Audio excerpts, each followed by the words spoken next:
बिस्मिल्लाहिर्रहमानिर्रहीम। अस्सलाम वालेकुम दोस्तों, आज की इस वीडियो में हम बात करेंगे बारबरसलार एपिसोड नंबर 19 के हवाले से।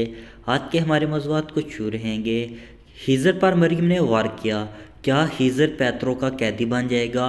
हीज़र, पैरी, निकू और उस्मानी जासूस कैद से कैसे बाहर निकलेंगे और इनके लिए कौन मदद इनकी कर सकता है?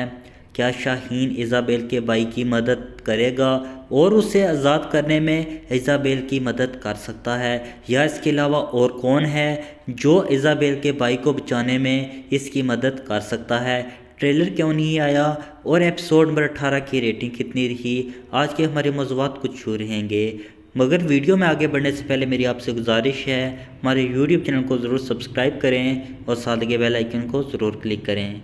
मौजूद नाज़रीन अकराम, जैसे एपिसोड नंबर 18 बहुत ही शानदार ही, बाबा रोज ने मीर काराबे को कत्ल कर दिया।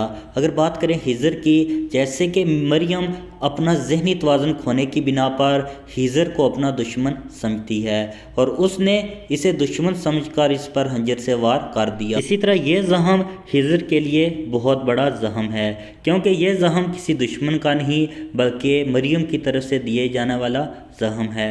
आने वाले एपिसोड में हम देखेंगे शायद हिजर कैदी हो जाए। इसके अलावा अगर बात करें पैरी, राइस, निको और हिजर की, जैसे कि उस्मानी जासूस को भी कैद कर लिया गया है, तो हमारे ख्याल में बाबा रोज ही इनकी मदद के लिए आ सकते हैं। अगर बाबा रोज इनकी मदद के लिए नहीं आते तो इसहाक आगा ही हैं जो इन्हें आज़ाद करने में इनकी मदद कर सकते हैं।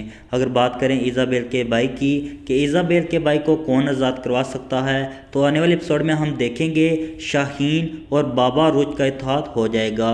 पहली बात है, शाहीन ही इज़ाबेल के भाई को आज़ाद करवाने में मदद कर सकता है और दूसरी तरफ तो कन्फर्म है कि बाबा रोज ने वादा भी किया हुआ है और बाबा रोज ही इज़ाबेल के भाई को आज़ाद करवाने में इसकी मदद कर सकते हैं। अगर बात करें रेटिंग की, तो रेटिंग 5.97 रही। इसके अलावा अगर बात करें ट्रेलर क्यों नहीं आया, तो बारबरसलार टीम अपडेट के मुताबिक ट्रेलर संडे को हमें देखने को मिलेगा। यकीनी तौर पर यह ट्रेलर बहुत ही शानदार होगा। तमाम तार अपडेट के लिए हमारे यूट्यूब चैनल को ज़रूर सब्सक्राइब कीजिएगा ताकि हमारे आने वाली नई वीडियो आपको बआसानी मिल सके।